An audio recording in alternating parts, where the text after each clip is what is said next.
Hello, in this class we are continuing our discussion on superplasticity and particularly we are going to look at experimental aspects.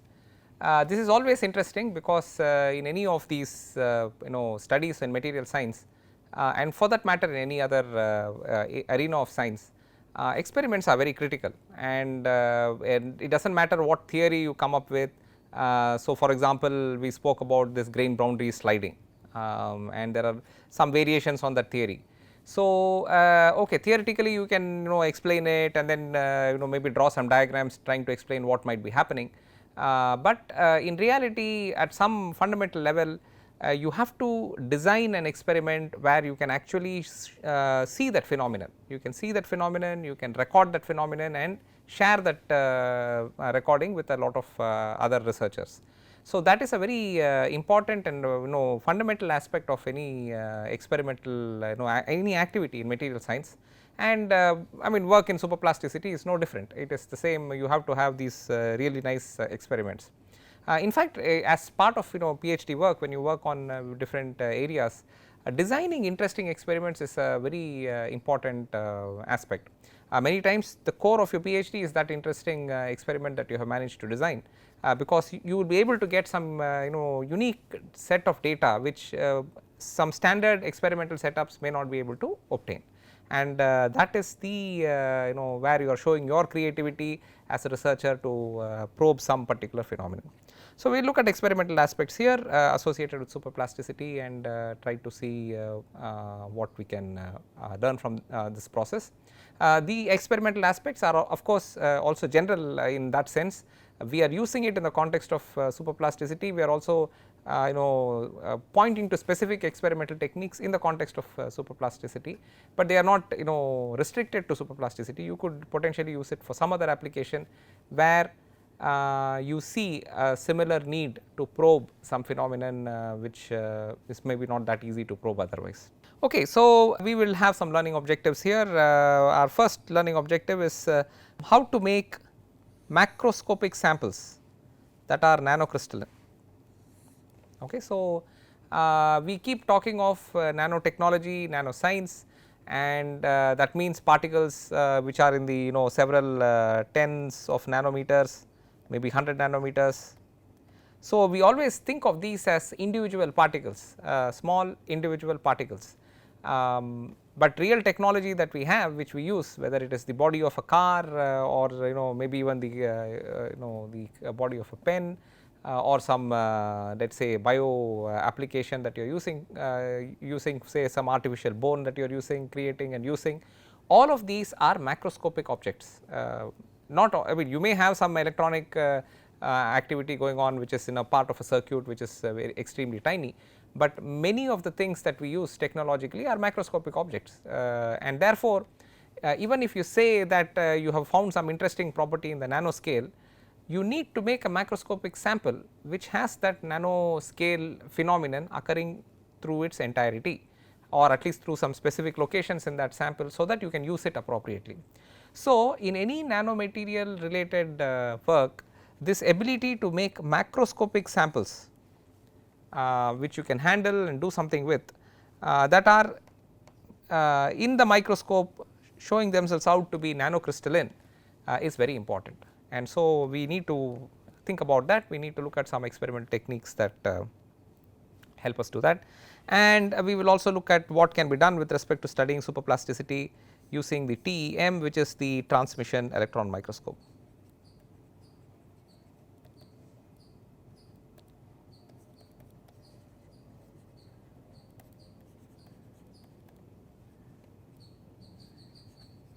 So, that is your TEM. So, these are two aspects we will look at. We will also look at some related techniques and some interesting gadgets that we can work with. Okay, so we already saw that you can actually do a rolling process, and in that process you can reduce the grain size of some sample. So, when you do that, because you are doing some plastic deformation, so you are starting with a sample that has a thickness that is of that value, and then as the rolling proceeds you have a sample which has a thickness that is like this, significantly thinner, and of course you may do it in stages and so on. So, this is accomplished by using two rollers which do this rolling process and then reduce this thickness. And so, this is a standard metal forming process used extensively in metallurgical industries. And what has always been seen is that you can in this process typically the grain size becomes smaller. So, potentially you can think of this as a process which you can do in stages, repeat this process again and again and again, and you will keep getting thinner and thinner and thinner samples which will have smaller and smaller grain size. It is also, as I mentioned, it is also going to be difficult as you progress, because the material is going to get stronger and more difficult to work with as you get to smaller and smaller grain sizes. So, but this is the general process by which you can do cold working, as it is called, and you can consider this as a process by which you can reduce the grain size, and if depending on your starting grain size and how much rolling you do, it is quite possible that you could end up with something that has nanocrystalline grain sizes in the sample. So, that is quite a possibility. Now, generally speaking, we especially with respect to technological applications which are little large scale and so on, not every application is going to find a thin sheet as acceptable material, right. So, you may actually want something solid which has 3 dimensions, a reasonably thick sample with which you want to do something.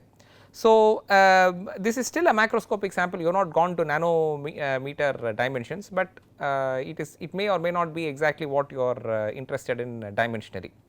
So, there is always interest to do some grain size reduction.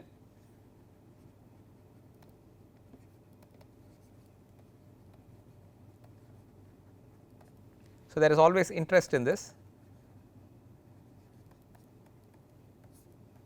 to do grain size reduction while still maintaining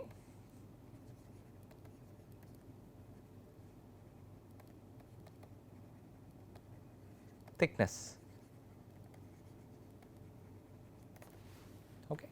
So, or more specifically we would like to reduce the grain size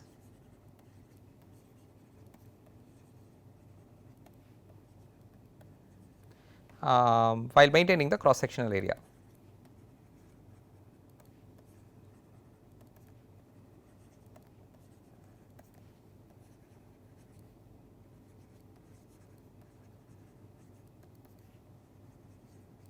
So, we would like to reduce the grain size while maintaining cross sectional area, and that is a very useful thing for us to have if you are looking at applications where you want a refined grain size, but still some particular shape. So, to do that there are a set of techniques that are referred to as severe plastic deformation. Okay. So, severe plastic deformation, or in short it is referred to as SPD. Okay. So, severe plastic deformation. One version of it is this process called the equal channel angular extrusion. Okay. So, equal channel angular extrusion is one process by which this is done.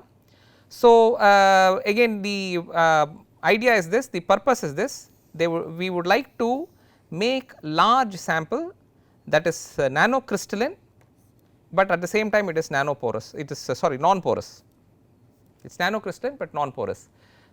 So, you can imagine a possibility, we have also discussed this possibility in another when we are looking at say a Hall Petch relationship study, that you can make a very fine powder, you can make extremely fine powder which is nanocrystalline, and then you can compact it, you can do some sintering and so on, and then get a sample that is nanocrystalline and at the same time you have some sample that you can work with. The issue is anytime you do sintering, two things happen. First of all, there is a chance, there is a very high chance, and in fact it does happen, that the crystals grow in size. So, even if you were targeting let us say 10 nanometer size to finish with, you will actually have to first create powders which are smaller than 10 nanometers, and then when you do the sintering you will end up getting 10 nanometers. So, this is number 1. Number 2, generally whenever you do this powder and then consolidation of the powder and then sintering process, you almost always never get 100% theoretical density. Okay. So, any powder based process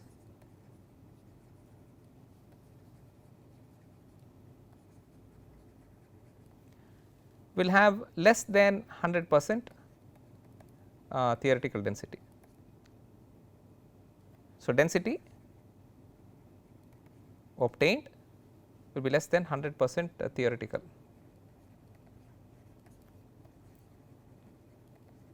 So, this is the density, obtained density, I will put it that way.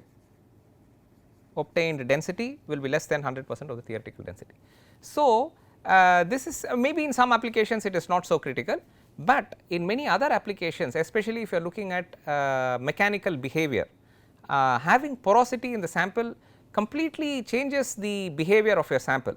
The whole behavior of the sample, and it acts as a location where you can have a stress concentration, where you may have fracture happening preferentially, and lot of things change in your sample the minute you have porosity. You can no longer treat it as a uniform sample. You are having significant variation in property through the cross section of the sample, and so what you get out of it as a property may not represent the inherent property of the material, it may rather represent the impact of those defects, that porosity on the property of that material. Therefore, while you can create nano sized powders and consolidate them to get yourself a larger sample, that does not necessarily give you the kind of sample that you will feel comfortable utilizing, where you can actually get data from it that is reliable. Okay. The other problem with a powder based approach, if you take create powders, because and the reason we look at it is because you can often get fine powder, and from that you can start consolidating the samples, is that when you take the fine powder, typically the surface of that fine powder is now exposed. So, in fact, invariably when you have a fine powder,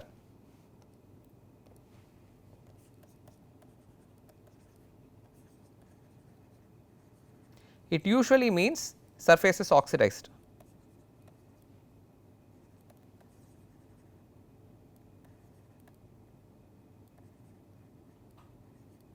Okay, so, surface is oxidized.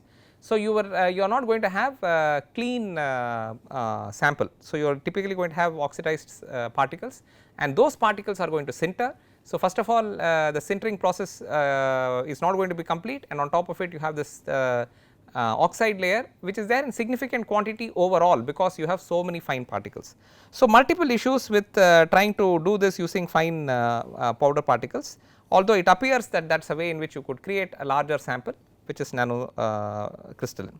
So, there is interest to create a nano crystalline sample that is non porous, where you do not have this issue of porosity being present, and which essentially does not have oxide, because you have not allowed the interior of the sample to be exposed to the atmosphere. So, you may still have a surface oxide which will form, but that is much easier to handle, because let us say you finish all the processing and you end up with the sample that has the correct crystal size or the grain size. You can always clean the top surface, you can clean the top surface, it is much easier for you to clean the top surface and then you put it to some application. It is much difficult, in fact essentially impossible for you to clean the interior of that sample, and therefore that is not particularly useful. Okay. So, the process that we use is something called equal channel angular extrusion. So, what we do is, there is a die. So, typically if this is just an example, I am just showing you a schematic here, where let us say there are two dies and then there is some bend in the die. So, there is some angle here, right. So, there is an angle here, and this is your workpiece which you push through and it comes out this way. So, that is your workpiece. So, this is the die and that is your workpiece. So, you push the workpiece through, and so it changes its orientation, and so this sample is undergoing considerable plastic deformation.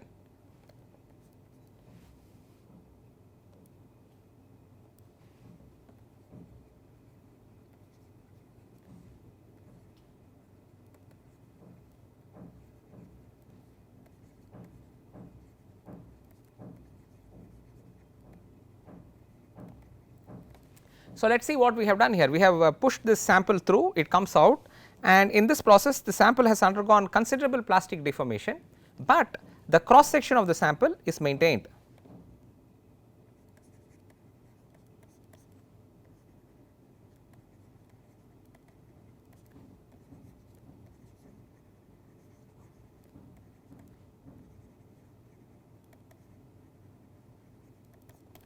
Okay, so cross section of the sample is maintained.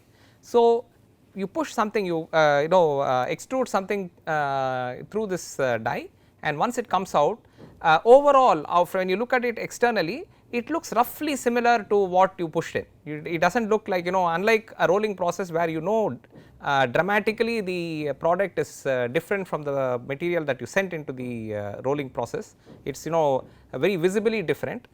Here it is not going to be the case. You extrude something out, what comes out will have roughly the same dimensions as what went in. I say roughly because you are going to have some some variation at the end, right at the very beginning of the sample and the end of the sample, because it goes through a turn. Even if you send a perfect cylinder in, you are unlikely to get a perfect cylinder out, but the general cross sectional area will be circular and it will be maintained more or less from end to end. So you get this in, and then in principle you can take that what comes out of here and send it into another die and then bring it out here. Okay, so you can do this process, and so each time, each pass that it goes through this one die and then goes through the second die, through each pass you are having significant plastic deformation, and you can do variations on this. So once it comes out of one die, you can actually take it directly and with the same orientation. So you have, let us say that I am calling this the front side, and let us say I am calling this the back side. So when it comes here, I can still maintain F here and B here as it goes in, or I can make some rotation. So it comes out, and instead of the front going in as the front on the into the second die and back going in as back in the second die, I can make a rotation about the axis of that cylinder. So about the axis of the cylinder, let us say I do a 90 degrees rotation. So it went through the first die in some orientation. Once it comes out, I rotate it 90 degrees and then I send it into the second die, and so this process you can do. So people who work in this have come up with a series of such processes where they define what is a pass. They define that in a single pass the material goes through the first die in a certain orientation and then goes through the second die in a certain other orientation, and in the middle you may have a rotation of say 90 degrees or 180 degrees or even 360 degree rotation. I mean 180 would be the thing, 360 would bring it back. So 90 degrees or 180 degrees, and then in the second pass you again do a 180 degree rotation and you continue this. So you can define certain processes and combination of steps, and then you keep doing this again and again and again, and you based on your experimental results and based on what you desire as the final crystal size, you can say that if the sample does 10 passes through this, I will reach that crystal size. The nice thing is at the end of 10 passes the sample is still a cylinder. You started with a cylinder of let us say radius, just to give you an example, we start with a cylinder and let us say it is 5 centimeters in radius. You finish with a cylinder also with 5 centimeter in radius.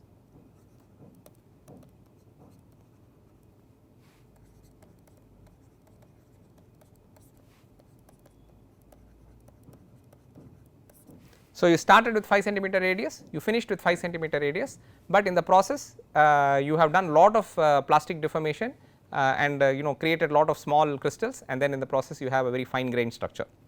So this is called equal channel angular extrusion, and it is a very nice way of creating samples of very fine crystal size while still maintaining the external dimensions to be similar. Now as I mentioned, this is nice because it maintains the same cross section. We will also see another version of severe plastic deformation, and that is called high pressure torsion. So this is high pressure torsion,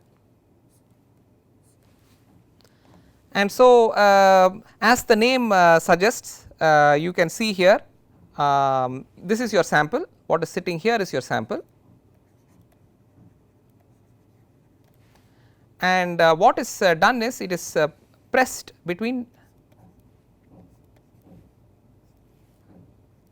two pieces here. So, it is pressed there and those two pieces are much stronger than this sample, and then under pressure you create enough friction there because of the high pressure that you are applying from the top and the bottom, and then you start twisting the top and the bottom. By twisting it you are doing torsion, you are doing a lot of torsion on the sample. So, continuously you are changing the you are moving material in the sample. So, you are doing plastic deformation on the sample, except that that sample is now constrained to one location. So, again if you start with a cylinder and let us say this is some say cylinder I do not know, let us say same thing we will say 5 centimeter in diameter and or even 1 centimeter in diameter, it depends on what you are trying to do, and say 1 centimeter thick. This is just an example. Let us say you are dealing with something like this, then from the beginning of your experiment till the end of your experiment, it will continue to maintain that dimension. You are not really changing the dimension in any way, you are continuously doing torsion. Please remember that any time you do mechanical deformation of this nature, you will generate a lot of heat.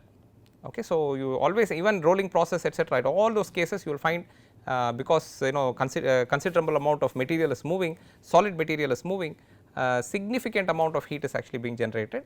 So, you have to be conscious of it, you have to know what you are doing. If you are if it is very important for you to maintain some temperature and not exceed some boundary, then you have to keep that in mind when you do this kind of activity. If necessary, you may have to do some passes, then wait till the temperature of the sample cools down and then continue this process.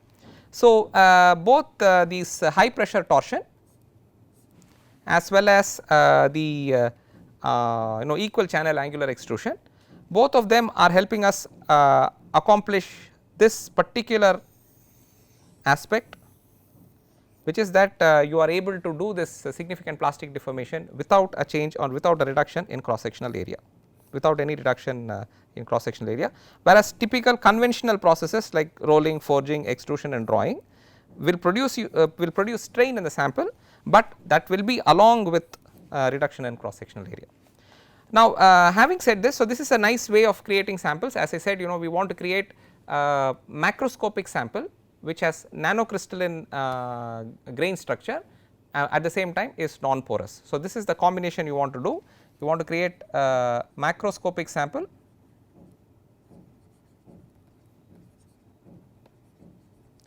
with the nanocrystalline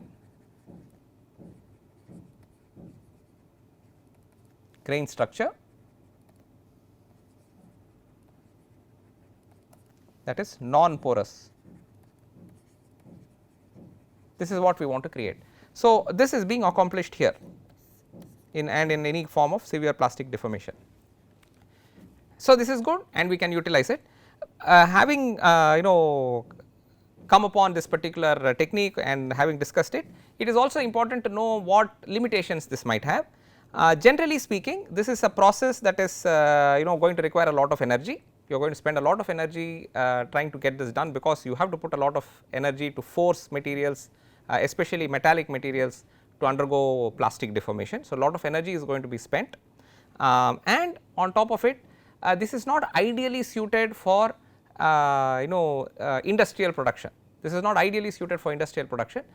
So, while you can create definitely macroscopic samples, samples that you can handle with your hand at the end of once it is cool etc., you can handle with your hand. So, it is a macroscopic sample in that sense, but it is not going to be large enough that you can put it to some industrial application. Let us say by this process I find some very strong material that I have made. Now, it is difficult for me to scale up this process to create a car body using this particular process. It is not tailor made for that, whereas our traditional processes such as rolling are tailor made for that. Tailor made for creating these large sheets with which you can do any number of different things, right. So, there are pros and cons when you look at different techniques. So, our requirement is for validating some model in say superplasticity in this case, associated with some phenomenon that is occurring at the nanoscale in this case. So, for that combination, these kinds of techniques, the severe plastic deformation technique, either equal channel angular extrusion or high pressure torsion, enables us to get those kinds of samples. So, this is a very useful technique to have in your lab, and then you can do different experiments with it. Okay, so now you have made a sample that has nanocrystalline grain size. Okay, you want to do some mechanical studies on it. So, let us look at some 2 steps ahead here. What we want to do is that we want to actually create a sample which we can do a tensile test on, because we are looking for mechanical properties. Particularly we want to see superplastic behavior, let us say. And at the same time we also want to actually see the grains rotate. Okay, so, we want to see the grains reorient themselves, we want to see them sliding, grain boundary sliding, we want to see. So, that concept we have to have in mind, and then try to see what techniques we can put together experimentally, so that we can go towards actually doing that kind of an experiment. So, having made some sample which is of some reasonable physical dimensions which you can actually handle, you have to now cut a sample out of it which has, let us say, the dog bone shape. Let us say you want something like that, something like that. Okay, so, maybe that is not very well drawn, but that is basically what you want to do.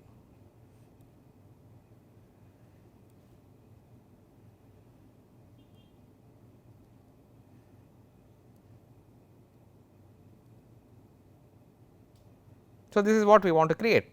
This is just a schematic, but this is what you will want to create. So, that is how your sample would be. And so, we need to machine this out of the sample, let us say the disc that we got from high pressure torsion, we got a disc, and that disc has very nanocrystalline grain structure to it. From that disc we want to machine this out. Now, any time you do this kind of mechanical testing, you have to be very careful to ensure that you do not have any defects on this surface. So, this the surface that is having this region, which is what you are going to test, it should not have significant cuts on it, because then that is a source of stress concentration. And so, when you do the test, you will actually prematurely the sample will fail because a crack will start propagating from that cut, from that scratch. So, we want nicely finished samples which are where the surface finish is good, so that when you do the test you have a dependable sort of result from it. Okay. So, one of the techniques that is used to do that is this thing called electrical discharge machining. Okay. So, EDM. So, in fact, EDM is the technique that is called electrical discharge machining, and the idea is quite simple. So, it is you have a workpiece which is what is here. So, that is your sample that you are trying to cut. So, that is here. Okay. And it acts as an electrode. Okay. So, it is a, so let us say it is in this case it is attached to the positive of the power supply, and you have another electrode on top.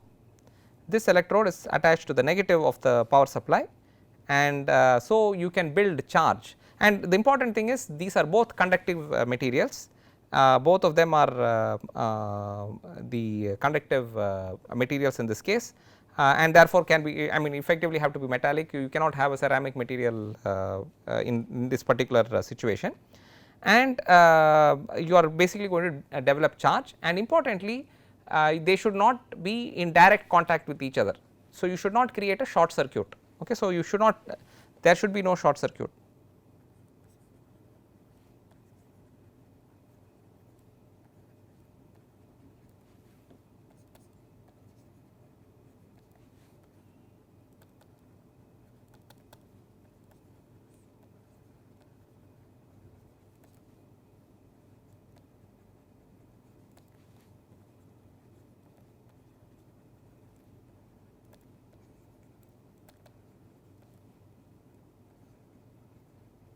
So, the electrodes must not come in direct contact with each other.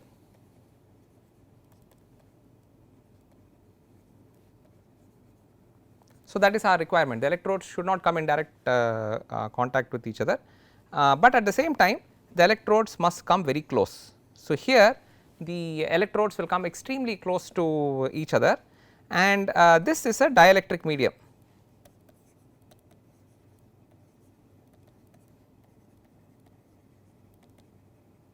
So, by definition it is it's a medium that is not a conductive material, usually some liquid which can be used there, which is not a electron conductor. So, what happens is we start building charge between the electrode out here,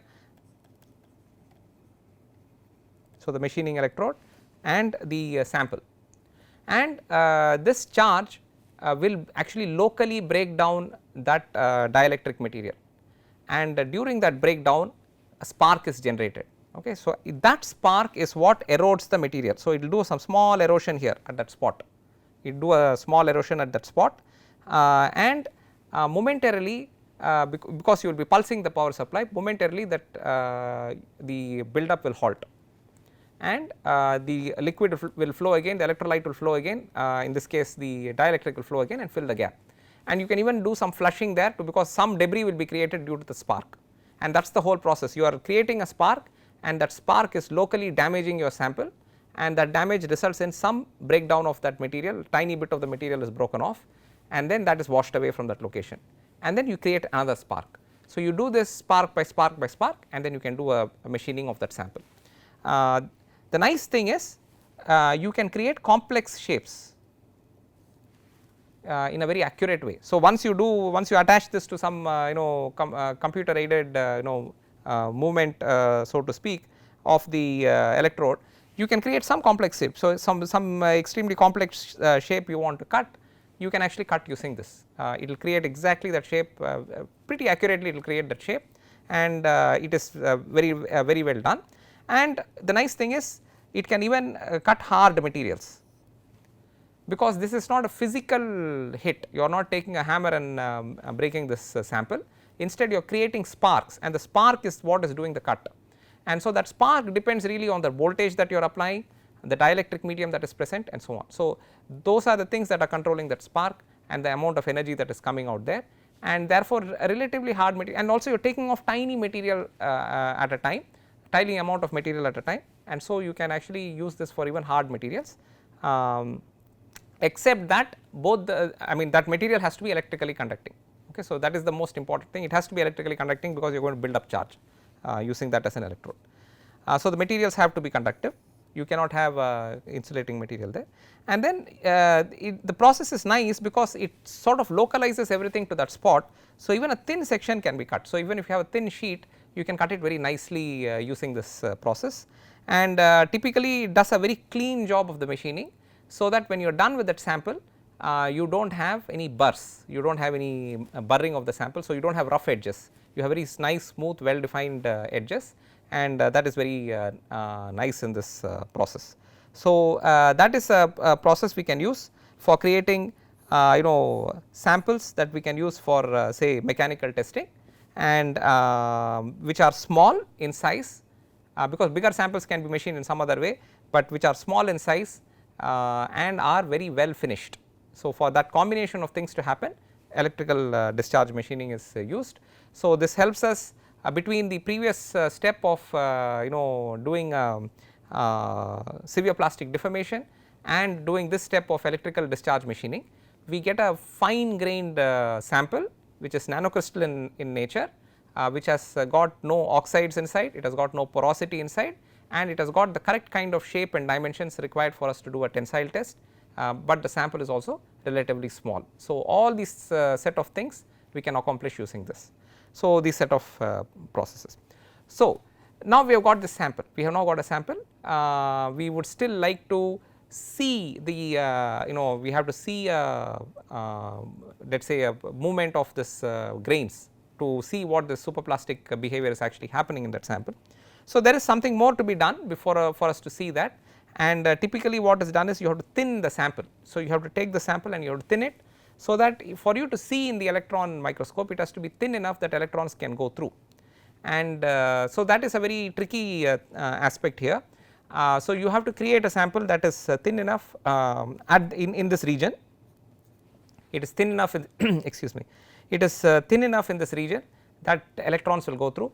So, you can actually see the grains under the microscope, and the idea is that we would like to do a tensile test inside an electron microscope.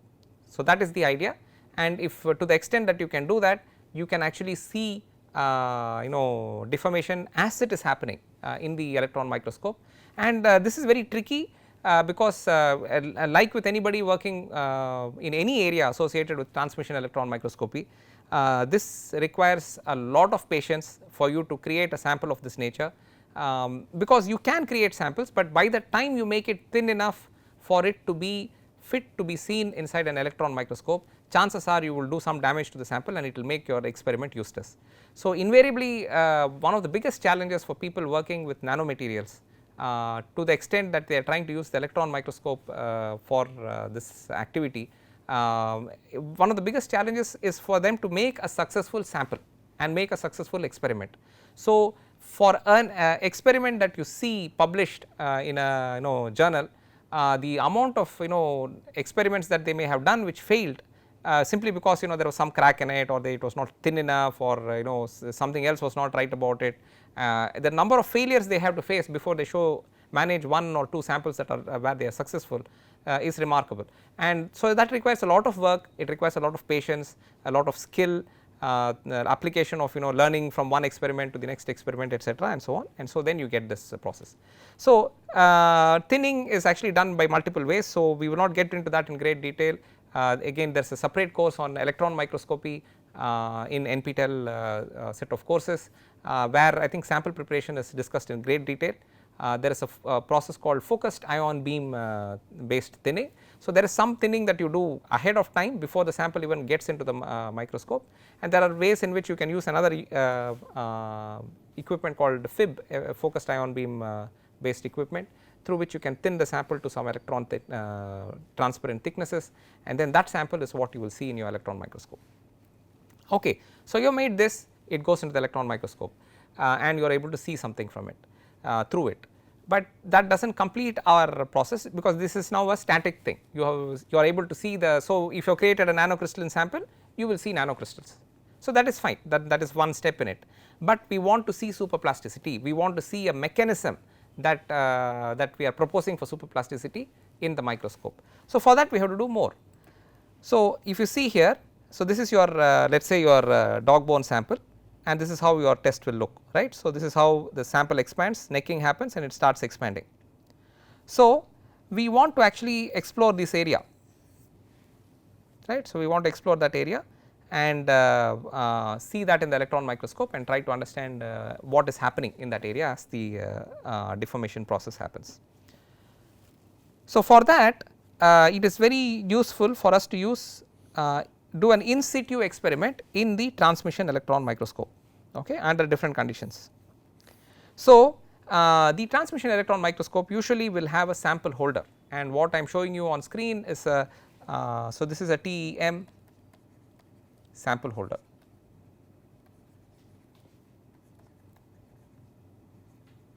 This is a section of it, because actually outside of the screen you will still have something else going out. So, this part that you see here will now sort of come out of the electron microscope. Sort of what you see here will all be inside the microscope. This region will now be inside the microscope, and the electron beam will come from, let us say, the top, and will go through this sample. This is, so this is where your sample will sit. So, usually we will have a grid here.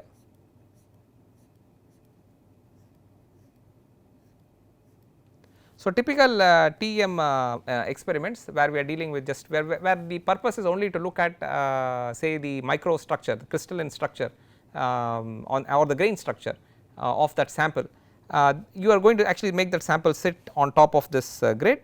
So, on this grid the sample will sit. So, some sample will sit here, and that sample will be seen through the microscope, and you will have an image here outside the, you will see an image, and that image can be recorded, right. Now, our purpose is different. Our purpose is actually to see superplastic phenomena happening here. So, we have to do something more. So, let us just clear this space a little bit here. So, what we need is a situation where we will actually have a tensile sample sitting here.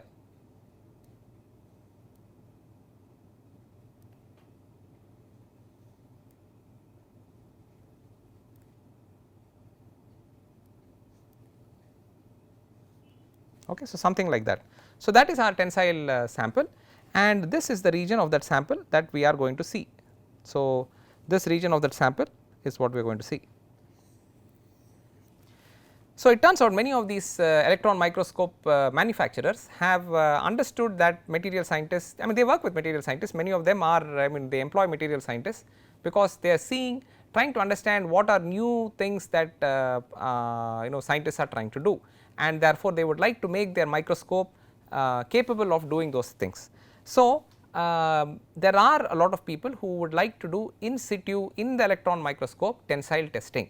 So, therefore, the microscope manufacturers have created stages where you can control various things on the sample. You can control a stress on the sample, you can control the temperature of the sample, you can heat the sample or cool the sample. So, all these things you can do. You can apply stress on the sample, you can heat the sample or you can cool the sample.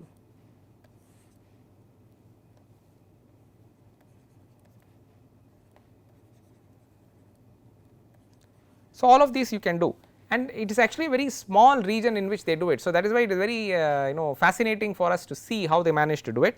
So, for example, although I have drawn a circle here for you, typically this is only about 3 millimeters in diameter, that a region there is only 3 millimeters in diameter. So, your sample that you are doing tensile test on is going to be in that range, in that size scale. 3 millimeters is the sample width also, or less, that may be where you are doing your test. In this region, this small 3 millimeter diameter region, you have to do these things which I have just indicated. Any of these things that you want to do, if you want to apply a stress, that has to happen in that 3 millimeter region. If you have to apply heat, it has to happen there. If you have to apply create a cool atmosphere, you have to make it happen there. So, usually in fact they will have a heater here. So, they will have an annular heater which is around the edge,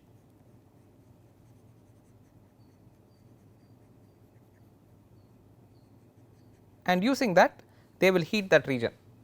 Okay. So, with that you send some electricity from outside, you are sending electricity into this sample holder. So, that electricity reaches this location here, and then you are able to create some heating. Locally you can create the heating. You have to also have a temperature sensor, because let us say you want to do this experiment at 600 degrees C or 700 degrees C. You cannot just randomly heat the sample, you have to ensure that the sample reaches that 700 degrees C, it stays at 700 degrees C, and you are running the test at 700 degrees C. So, you have to have a temperature sensor.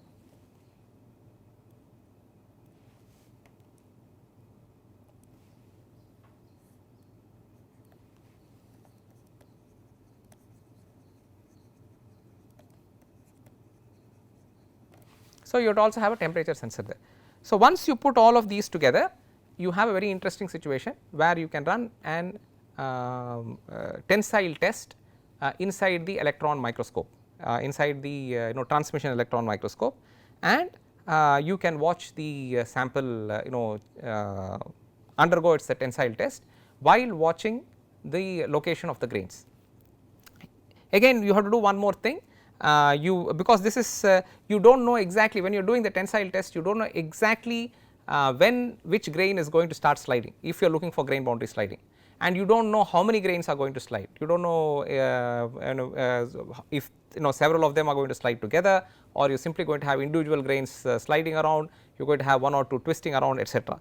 So, usually it is an experimental challenge, and some of the ways in which people have dealt with this is that they then record the video. Today these days it is much easier for us, because we have all these digital ways of capturing data. So, typically this you do a tensile test and record the video.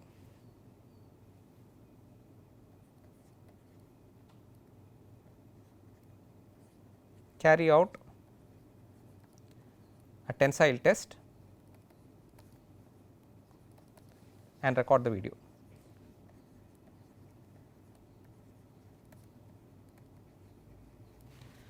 So, when you do that, you have now recorded, you are watching. So, the image will be now showing you a lot of crystals.